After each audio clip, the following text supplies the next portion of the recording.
Welcome to Have a Life Teaching, the podcast designed for educators who are dedicated to enhancing their teaching practice and creating a positive impact on their students' lives. In each episode, we'll dive deep into the world of education, exploring a wide range of topics related to curriculum, instruction, and assessment in K-12 schools. Together, we'll learn from the brightest minds in the education field. So if you're a passionate educator who's ready to take your teaching practice to the next level, join us as we explore the exciting world of education. My name is John Shimbari, signing in and saying, let's have a life teaching. Hello, everyone. Welcome to another episode of the Have a Life Teaching podcast. We've talked from time to time about leadership. For example, we've had shows about what it means to be an assistant principal. We've talked about what new leaders should be concentrating on when they take on new leadership roles in schools. Leadership is a key conversation for us here on the show. Tonight, we are being joined by Norm Hunter. Norm is the founder of Hillbrook Anglican School in Brisbane, Australia. He's been a long-serving principal in Brisbane and also has received the Merit of the Order of Australia for his work in education. He's got a font of knowledge when it comes to what makes schools tick. We're going to be talking about his book. Remind me, Norm, what's the title of the book again? Between the Idea and the Reality. It's a quote from T.S. Eliot, John. It's between the idea and the reality falls the shadow. That's a line from one of his poems, and it just seems to me to absolutely hit the mark. So, Norm, let's start with, and we are going to be talking about this idea of decision making in leadership and thinking outside the box a little bit when it comes to making decisions as a leader. I know that's a theme in your book, and I'm really excited to be exploring it with you. But before we do that, can you walk us through a little bit, Norm, how your journey into education leadership took off and began? Yeah, and John, thanks for inviting me onto your podcast. It's a delight to be here with you. It's quite a journey because when I was in my mid-30s, I was enjoying a greatly uplifting career as a secondary school teacher of English and modern history. And if someone had said, in just over 10 years' time, you're going to be principal of a school, I would have laughed at that. But I guess there was a kind of arrogance lurking beneath the surface here with me because I wanted to influence things. I took a pretty active role in the decision-making life of the school that I was working at, and that was welcomed by the principal. And I learned from him that it's to feel threatened by people who are responsible to you was actually the opposite of what you should do. He welcomed. He was quite secure in hearing someone say, look, I think you might be getting this wrong. But I've found other principals who were threatened by that, and they felt the need to assert themselves. And whilst they were thinking control, the principal I worked under was thinking, I think, empowerment. And he's thinking that leadership is not a zero-sum thing. I think for some principals, some leaders, not just school principals, I think they conceptualize leadership as if it's a package. And if you give some of it away, you've now got less leadership. But call it the abundance mentality. I think Stephen Covey called it that in his book, Principled Leadership. And the abundance leadership needs a great deal of security and confidence in yourself because you're sharing leadership and you're saying the more leadership there is, and here's the key there, John, within an agreed framework. It's not just the more leadership you hand out, away we go. It's your responsibility is an agreed framework that we work within, and it's broad, but it's actually strong, timeless, and non-negotiable. And within that, you encourage as much leadership coming, as much input, and you mightn't follow it all. I remember sitting down with the principal at one point and saying, look, this is what we should be talking about at staff meetings. And he said, you're absolutely right, and we're going to. but then we didn't because the administrative and structural stuff always got in the way of the deeper thinking. And that was one of the motivations to me in writing the book, because I guess one of my key learnings is that it's culture that's the key to the quality of what happens in a school. It's not the structures. You've got to have the structures. But see, I spent 2 years in the Australian Army because I was conscripted during the Vietnam War. Now, the Army is a command structure, and I experienced two battalions, and one of them operated on the strictly structural top down command, and it was low morale. Nobody was particularly happy, but if someone who outranked you told you to do something, you did it. The other one was there was a culture there of trust where a young 21-year-old teacher comes into a battalion in Papua New Guinea, which is on its way to becoming a nation, and trusts a 21-year-old teacher with helping forge the mentality of a democratic society, the role of education, and then in particular, the role of the armed forces in a democratic society. And just next door to Papua New Guinea in 1965, as happened in many of the post-colonial countries, the army took over because the army was the only organised group in the country. Different cultural tribal groups. That was the case in Papua New Guinea.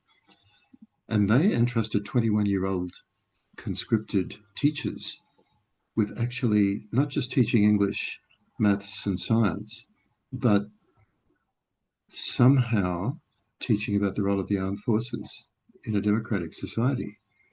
And there's never been a coup in Papua New Guinea, John. So that little group of national servicemen, we catch up periodically and we pat each other on the back and say, there's never been a coup because that's because of us.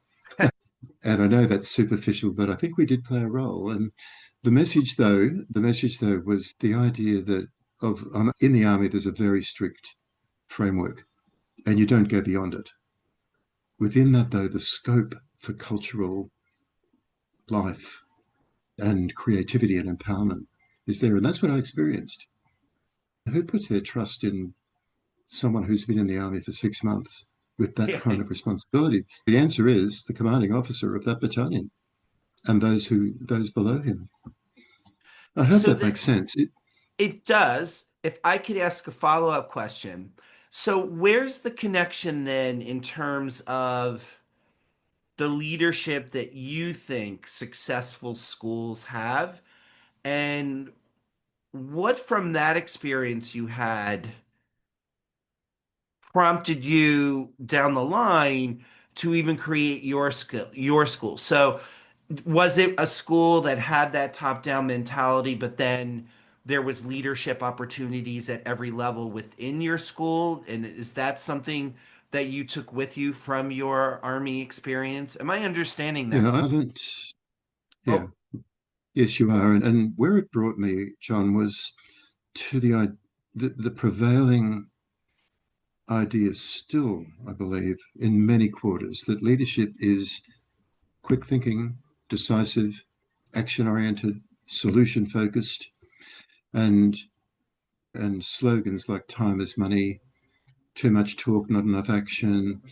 That model, conceptualizing leadership in that model, is highly prevalent. And for a young leader coming into a leadership role, they are likely to come under that kind of pressure. And I wrote that book mostly in the hope that young people, either about to step into a leadership role, especially as a principal of a school, or having stepped in and they're in their early years, to find the strength to manage that pressure because it will be there.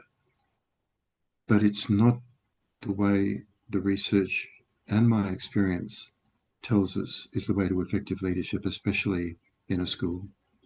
That the thinking, time to think. Schools are the most complex organizations in our society.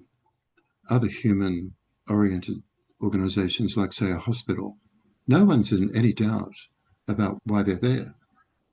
It's very clear. Even, say, a prison, no one's in any doubt about why they're there. But with a school, just ask parents, what are you expecting from the school? And you will get different expectations about why we're here. You're here to get the best possible exam results so my child can go to university. Or you're here to prepare these young people for the world of business, the world of work. Or you're here to convey the values of our family here. Or you're here to produce good citizens. And that all gets mixed into this kind of ambiguity. In the book, I've suggested that we're living in the age of ambiguity, and that is what school leaders deal with. And to think that if you bring the model of the quick, decisive, action-oriented, solutions-focused conceptualization of leadership into your leadership, you're going to come to grief. Mm, Because whilst there are times for that, like a combat situation, a military combat situation is one. Another is when there's an emergency. In Australia, for regional schools, bushfire can come out of nowhere, or a flood. Australia's climate is such that in one part of the country you can have drought, and in the other you can have flooding. And the whole idea of that's when you need to act quickly. And you will probably make some mistakes, but you've got to act. In most cases, though, even though people will tell you, come on, we want a solution here. If school leaders can find a way to just hold off on that and take time to do the thinking. And I've tried to draw in from people, Abraham Lincoln, for example, he made the comment that if I was given an hour to cut down a tree, it would take 55 minutes preparing. And Albert Einstein saying, if I'm given a problem to solve, I'll take, I don't know exactly what time he said, but it was similar to Lincoln. Most of my time is going to be spent thinking before I act. And in the book, I included the story of the rats of Hanoi, where the French colonial government wanted to put a sewerage system in place in Hanoi because they feared sanitation in Hanoi was at a very primitive level, and they wanted to put a sewerage system in to avoid disease like bubonic plague and typhoid. So they put a sewerage system in, and it attracted rats. And they were worried about that because rats carry disease like plague and typhoid. And so they instituted what they thought was a brilliant, simple, quick thinking, solutions oriented strategy. They will pay a certain amount of money for every rat tail that the locals hand in. And they instituted that, and it worked brilliantly until the penny dropped with those officials that they were getting more tails than actually rats could exist in the sewage system. And so they took a step back and looked at what happened. And what happened was that the locals had instituted a business model where they had set up rat farms, rat breeding farms, and they were breeding rats and bringing them along, bringing the tails along, and it was a good income. And so they immediately stopped that strategy, and tens of thousands of rats were now unsaleable. So they were all released. And where did they go? Into the sewage system. And a few months later, bubonic plague broke out in Hanoi. The officials actually achieved the exact opposite of what they were trying to achieve. They actually caused what they were trying to prevent to happen. And I think it's a great example of the hidden dimension of decision making. Most of it's beneath the surface. Literally, in this case, it was beneath the surface in the sewerage system. But metaphorically, it's beneath the surface. So much of what you've got to get your head around is beneath the surface. And I was trying to say to young leaders, especially, look for it. Think before you act and draw others into that thinking. And if it's humanly possible, take the time that you need to get your head around it so, because it's there. so, in your experience as a principal, as a founding principal, and working with other schools and researchers, speaking, what are those ways that we do collective decision making? Well, you used the magic word, excuse me, you used the magic word there, John, about how we conceptualize a school. And we think in metaphors in our mind. We have pictures in our mind and understandings that involve the head, the heart, and the hand about how we conceptualize things. And my conceptualizing of a school is it's a community. It's not just the students' community. With the gradual loss of churches and other institutions as places of majority, places of community, where most people come together these days are in schools. And I've noticed that when parents, say a family had 3 children, when the youngest of those children has come through the school, those parents have often been involved for 10 years or more in the life of the school. It has become their main community. Their children have friends and they hook up with the parents of their children's friends, and they're the canteen at the school and they meet other parents. And I've noticed that for some parents, when their youngest child is leaving, they're actually grieving. There's a kind of grieving. They're moving away now from what has been their main community. So just to move on from that, to respond to your question, Daniel Goleman gave us language that helps us understand this kind of thing. And in one of his books, he talks about alignment and attunement as something that leaders need to generate. And he says alignment, everyone in the place needs to be aligned to the purpose of the place. And with a structure that has a formal leader or an executive director, whatever, if that person asks something of those people, they'll do it. But where's the real motivation for what happens? That comes when people's values and beliefs are matching up with the values and beliefs of the school as expressed by the school leader. You find the words, the language that don't just touch the head that says, oh, the boss said I've got to do it, so I'll do it, but the heart. I like this. I want to be in this. And you use the word invest. And investing in the purpose of a school involves the head, as I said, the heart especially. That's Goleman's area. And he calls that attunement. He said, look, you'll get an alignment. That's not hard. Getting attunement, if you can get attunement where people tune in, where their values and beliefs are matching up with what you, the leader, are articulating about why we're doing this, you will get genuine motivation and you will get a really effective, creative school that's full of life. It's not a bureaucratic kind of place. It's a community kind of place. And there's trust. There's hope for the future. There's belief in what we're doing. That's where I tried to go. It took me a long time to learn that, John. But if I could bring people together in that way, students, teachers, support staff who are so often underrated in what they contribute, and parents, if we could have words that we all agree this is important here, this is why we're here. And I use the word potential. I found the words after a long time to say that schools are not places of product. They're not, we're not here for the kids to get an ASAT. That's part of it. But we are here. Schools are places of human development. They're places of potential, not product. The product will happen, whatever it might be, but our role, it's that attunement thing. We are here to tap the potential of these kids, every kid here. Let's tap it somehow.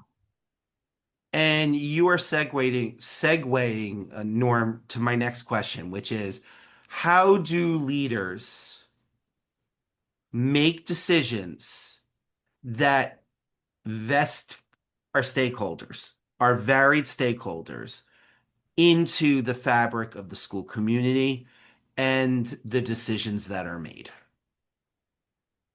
Yeah, and it's a messy and complicated thing, but if you can get it happening, I'm convinced that the decision making that the people responsible for taking decisions make are going to be better decisions. And it's difficult, but it's definitely not about structure. Somehow, ideas about trust. Brick and Schneider wrote about the Chicago public school system when it was essentially in a position of failure. And they were trying to find ways to invigorate kids' desire to learn. And they found, yes, you needed to do good teaching, you needed good pedagogy, but schools that were starting to turn around had one common factor, and it was trust. Those schools, the leadership in those schools, assisted by the bureaucracy, when often the reverse is the case, but assisted by the bureaucracy, found that when there was a network of trust across the school community, that means a really messy kind of thing, like a spider web, where teachers trust one another. They trust the principal trusts the teachers trust the kids trust the teachers trust the parents trust the teachers, they trust the principal, and you build that slowly but surely. And if you can get that idea of trust, then when you ask people to come with you, even on something they might not agree with, if they trust that the leadership of the school has, it's talked to us, it's listened to what we said. Same for the teachers and the same for the kids. We've heard you and now we've made a decision. And here's our rationale. And this is why we've made that decision. And if that underlying layer of trust and respect is there, then I think you're going to, in most cases, carry the day. But it comes back to that idea Goldman identified as attunement, where people's feelings, people's emotions are in there as part of whether or not they support this decision. And when they've been respected and heard, and they know that, and they know that this is a complex and difficult decision, with just a little bit of luck, they'll come with you. John, it means, and how do you build trust and respect? Much of the research that I tapped into said that it starts, and this is from the words of the students, it almost starts at the level of banality. Like when the principal walks into the school each day, does he or she walk straight past the kids, teachers, parents who are all there in the morning and go straight to that room? Or does the principal pause and just say, there's a student there. You've taken the time to get to know as many students as you can. So you meet a student there, a 15-year-old, and she plays netball on the weekend. Just a pause. Did you play netball on the weekend? How did it go? Oh, we won or we lost. And then moving on, just greeting a parent, greeting a teacher. You're invoking respect. And, that sounds banal. Hello, are you saying that you do this by coming to school and saying hello to people? And the answer is yes, you do. And when somebody does something you've asked them to do, you say thanks. And when you ask them to do it, you say please. You're not doing this from a positional role. You're doing this from a cultural position of trust, respect. And with that, when there's that network of all of that happening, and John, it doesn't happen overnight. It's cultural change takes years. But if you can build it, the research says you're going to have a more vibrant school. It's going to be full of life. It's going to be creative, and you will get people, even people who disagree with your decision, they'll come with you. But if you're just doing the top-down stuff, they'll talk in the car park after school, talk in the pub on Friday afternoon, at the canteen, they'll talk. And the conversation will be, they should have done this, they should have done that. But then if you've taken them into your trust and you've explained the complexity of why it's a difficult decision, you're putting that on a layer in which you've been treating people with respect. From the most banal things like saying please and thank you and saying hello. It starts there. Goldman absolutely nailed it with that, I think. That's attunement, that's an alignment. And I'm really glad, Norman, that you gave a concrete example, a very simple yet profound, low hanging fruit example of, say, please, thank you, and hello. What were some of the other ways when you were doing this work day in, day out as a working principal? What were some of the other ways you got this attunement going amongst your stakeholders? Start with the teachers. At a staff meeting, the first half hour of every staff meeting, Michael Fullan wrote a book in 2001 called Leading in a Culture of Change, Relationships. If the principal comes to those meetings and listens and tells people what they're dealing with, tells the parents, look, we're dealing with this and it's difficult, it's tricky. We've got Brene Brown has on vulnerability. The lesson, it's non-structural. But what if the definition of leadership that every student, leadership is making a positive difference in the lives of others. First, we came up with leadership is making a difference. But then we realized that people like Osama bin Laden, Stalin, and Hitler made a difference. So we put the word positive in. Leadership is making a positive difference in the lives of others. And then asking the students, can you do that? Is there a way you can do that? You're interested in music. Could you be a mentor to a young musician who's just come into the school? If you love books and reading, could you contribute to making the library a more attractive place, a place where kids want to come? The result of that, incidentally, was that the library took on a library dog, gave it the name of one of the characters in a Harry Potter novel. And they had this little dog who came, its owner was one of the support staff in the library. Every day there's this little dog running around in the library at lunchtime, before school, after school. And the number of kids coming to the library increased. And that shouldn't And surprise anyone, should it? And it should. And in fact, you remind me, I'm trying to do a show on therapy dogs in schools. So you remind me that is a topic that we're going to talk about. How should hope present itself in leadership decision making? Yeah, that is a really good question, John. In my book, I've tried to get to what is at the very, peel away the layers of your decision making. What is at the heart of it that can guide you? And at the heart of it is, and I find when I really dug deep in wanting to get to the heart of decision making, found myself coming back to that. Why are we here? And Simon Sinek's work. Simon Sinek wrote, his book was called Start With Why. And he hits you straight away with what appears to be an oxymoron. Why you make a decision is more important than what you do or how you do it. You think, come on. And then you think about that. And so it's getting to the why are we here? So how does that relate to hope? Why are we here? We are here to enrich and enhance the human development of these young people. And that is more than a duty, that is a privilege. Let's regard it as that. And part of that is giving them hope for the future.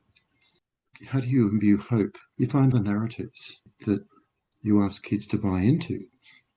One of the narratives we asked kids to buy into at our school at Hillbrook was, it came from an Australian, he's a kind of folk singer, composer, in the manner of Bob Dylan. He's not a great singer, but he's a poet with words, and he puts it to music with just a few chords. His name's Paul Kelly.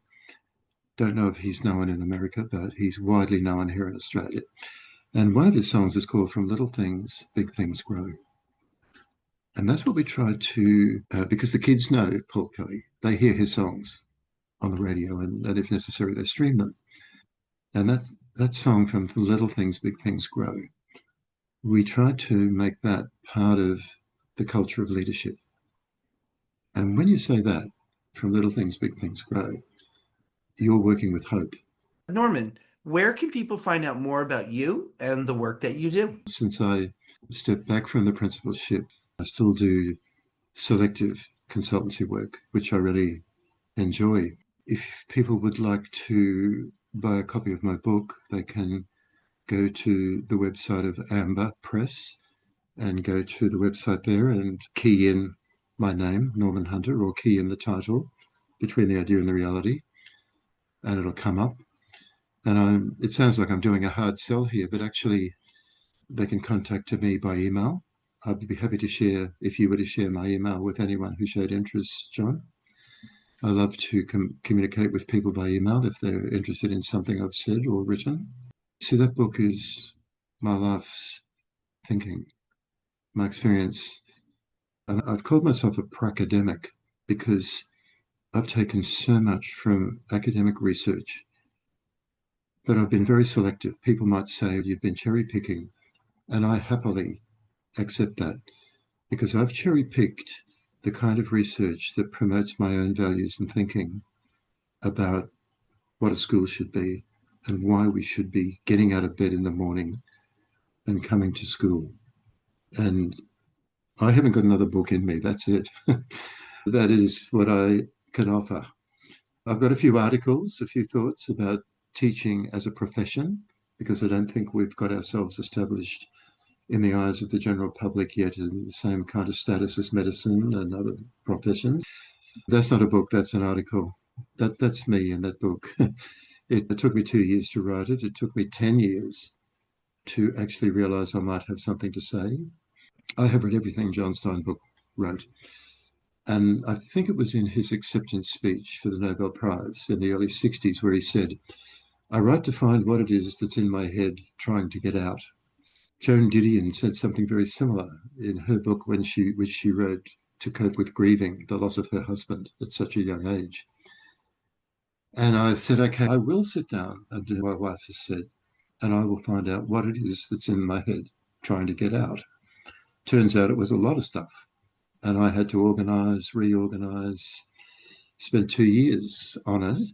And it's been a year now since it was published. And I don't think I can add to it except to say that I would have had a little more to say about artificial intelligence because in the past year, that has become a major issue for leaders. How do you, in your organization, use AI and how do you lead? I have thoughts on that. We could spend hours talking about that. Norman, thank you so much for your time today. This has been a lovely conversation. Who knew that we were going to talk about both rat tails in Vietnam and a whole bunch of other stuff that still was directly related to leadership. So I love the case studies. Norman, again, thank you so much for your time and thank you for coming on the show. Thank you, John. I really do appreciate the opportunity and I've greatly enjoyed the conversation with you. Thank you for listening today. I hope you got some great tips that you can bring back into your teaching. Remember, have a life teaching without sacrificing your own. Also, don't forget to subscribe and be well.